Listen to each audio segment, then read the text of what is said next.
Tym razem rzecz będzie o królestwie. Kaszuby to królestwo niesamowitej przyrody i tysiąca jezior.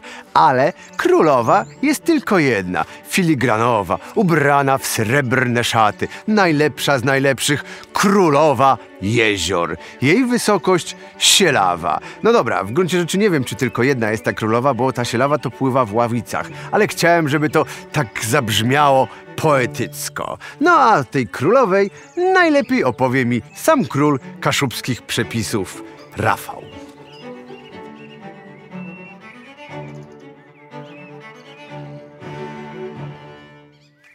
Rafał, Sielawa czy Sielawka? Jak się prawidłowo mówi? Botaniczna nazwa to Sielawa. Natomiast z racji ulubienia tej ryby mówimy na nią Sielawkę. Ulubienia, czyli tak Kaszubi kochają akurat tą rybę? Jest to bardzo smaczna ryba. Nie wiem, czy wiele osób o tym wie, ale część tego smaku zawdzięcza temu, że ona pochodzi z rodziny łososiowatych.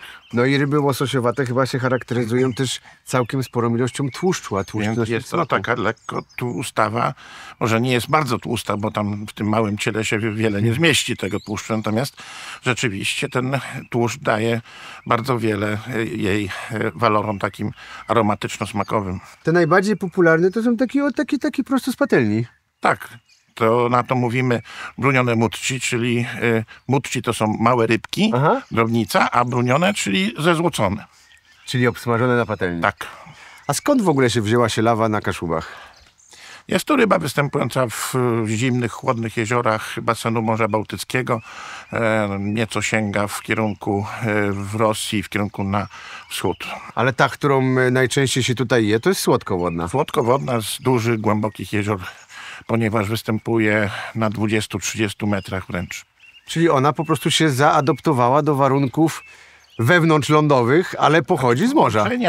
Przeróżnych jezior, które były na wybrzeżu Kaszub z morzem, sprawiały, że część tych ryb wędrowała w kierunku wybrzeża i w tej Zatoce Puskiej, która jest dość słodka, nie jest tak zasolona jak zasadniczy Bałtyk, występują. Powiem taką ciekawostkę, że autor wpisów w jednej z pierwszych książek kulinarnych, które były wydane na Pomorzu, czyli Hieronim Derdowski, jeszcze w XIX wieku opisał Sielawkę a la Czorlińści. Czorlińści to jest nazwisko po kaszubsku mówione. I ta sielawa była przygotowywana w sosie musztardowym. Za chwilę w swojej letniej kuchni przygotuję coś bardziej street foodowego. Nie będzie to historyczny zapis z kaszubskiego domu, chociaż zainspiruje się tutaj sosem. No, będzie to prawdopodobnie pierwszy rzeczywisty przypadek wykonania tego w praktyce. Ja wszystko potrafię. Street food to taki styl gotowania, w którym stanowczo czuję się jak ryba w wodzie. Ba, powiem wam, nawet miałem 3 street foodowe biznesy. Co prawda 3 splajtowały, ale to już inna opowieść. To, co dzisiaj wam pokażę, to będzie przepyszna kaszubska kanapka, właśnie pełna tych pysznych sielawek, a do tego trochę pikli, no i jeszcze fajny, historyczny sos. Zacznę od tego, że rybki lekko posolę, aby wyschły przed smażeniem i odłożę je, żeby sobie czekały na swoją kolej. Spójrzcie tylko, jakie piękne są te sielawki. Świeżutkie, jeszcze dzisiaj rano je patroszyłem. Można właśnie po ich kolorze poznać ich świeżość. I teraz te małe rybki opruszam solą. Chodzi o to, że ta sól je lekko osuszy. Później podczas smażenia będą bardziej chrupiące, no i bardziej złociste. Rybki odłożę na bok. Genialnym dodatkiem do kanapki będą pikle, które są mega popularne, tutaj szczególnie w regionie Kartus. Nawet jest takie danie jak pikle kartuskie, ale to się robi z ogórków. Ja zrobię z kapusty i z marchewek, bo będzie bardziej pasowało do ryby. Zacznę od przygotowania zalewu. Zalewa do pikli jest naprawdę prosta. Podstawą oczywiście jest cukier, który nadaje jej słodyczy. Sypuję całkiem sporą ilość i dokładnie tyle samo dodaję octu. Zwykły chamszczak spirytusowy, tak jak babci zawsze w domu było. Następnie trzeba to trochę doprawić solą. Warzyw nie będę solił. Cała magia będzie się działa właśnie w tej zalewie. Dlatego trzeba ją jeszcze bardziej doprawić. Ziarenka czarnego pieprzu i oczywiście ziarenka ziela angielskiego. One muszą być w każdej zalewie. Do tego jeszcze liść laurowy. Udało mi się świeży zerwać prosto z ogródka. Dużo bardziej intensywne są od tych suszonych, ale oczywiście możecie zastąpić je tymi suszonymi. I jeszcze troszeczkę kolorku. W piklach kartuskich bardzo często się właśnie zdarza, że ta marynata jest bardzo intensywnie czerwona. Dodaje się papryki albo koncentratu pomidorowego. Ja dodam papryki. Może być słodka, może być ostra, to już zależy od Was. A ostatnim składnikiem będzie oczywiście woda, której daje 2 razy więcej niż octu i cukru. I teraz tą turbomarynatę muszę zagotować, bo tylko w ten sposób rozpuszczę i sól, i cukier, i paprykę. Do pikli użyję kapusty i marchewki. Żadne tu więcej warzywa mi są niepotrzebne. Oczywiście w tych kartuskich występują przede wszystkim ogórki. No ale to jest moja wersja kaszubskiego dania. Istotne, by tą marchewkę pokroić jak najcieniej, bo właśnie dzięki temu ta marynata, ta zalewa szybciej wejdzie w warzywo, no i marcheweczka też stanie się przez to szybko miękka. Marchewka siup do miski, a ja zajmę się krojeniem kapusty, którą pokroję na takie całkiem spore kawałki, żeby była wyczuwalna w kanapce, żeby chrupała przecudownie pod językiem.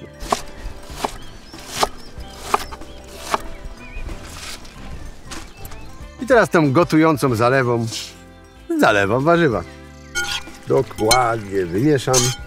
W przygotowywaniu pikli dosyć istotne jest, żeby teraz, póki jeszcze ta zalewa jest wrząca, przerzucić je do słoika lub przykryć jak najszybciej folią taką właśnie spożywczą. Chodzi o to, żeby one się zaparzyły.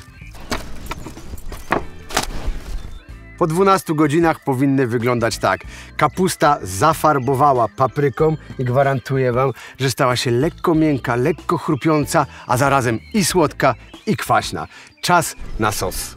Najpierw muszę zacząć od przygotowania zasmażki, czyli rozpuszczam masło.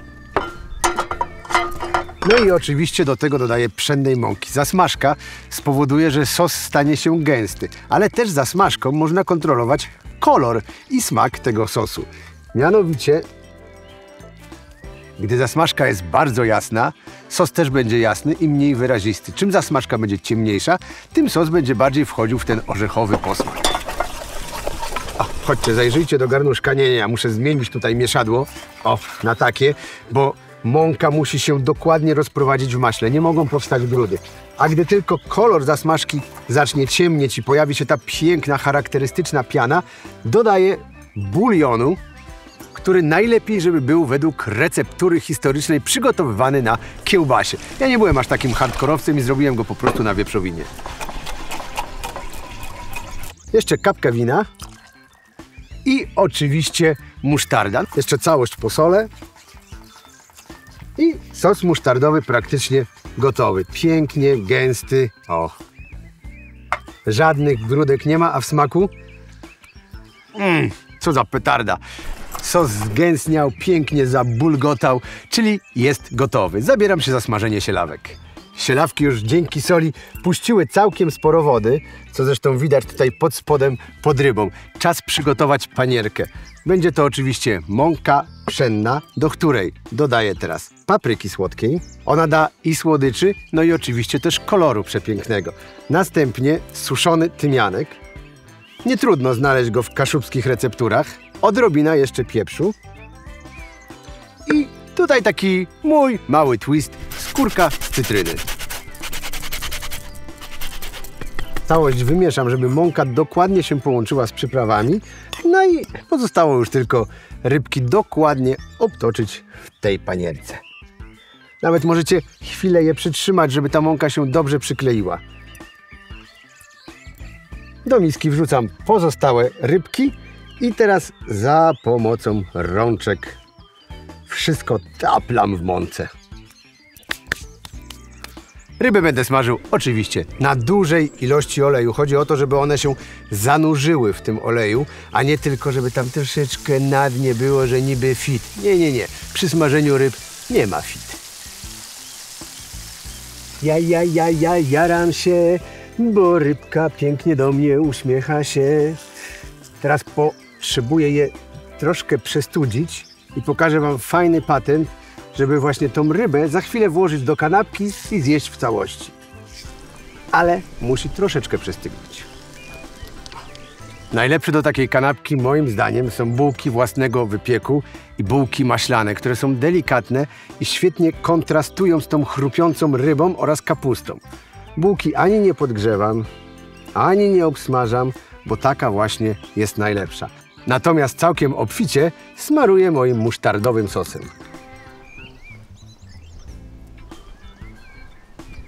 Bułka gotowa, pokażę wam teraz mój patencik na to, żeby rybkę jeść w całości. Pozbawiam główki, delikatnie rozkładam ją na boki i paluszkami wyciągam kręgosłup. Natomiast te drobne ostki, które jeszcze zostały tu na bokach, absolutnie je zostawiam. One się wręcz rozpuściły podczas smażenia i na pewno nie będą przeszkadzały podczas jedzenia. I kolejno każdą rybkę pozbawiam tego kręgosłupa oraz głowy i układam w bułce. Dam całkiem sporo tych rybek, żeby to była naprawdę obfita kanapka. Zresztą ci, co jedli już kiedykolwiek na Kaszubach, wiedzą, że tutaj nie szczędzi się na porcjach. Raczej podaje się mega obficie. Jeszcze tylko pikle i kanapka gotowa.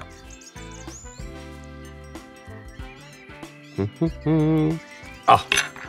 I tak wygląda kaszubski street food według Jakubiaka.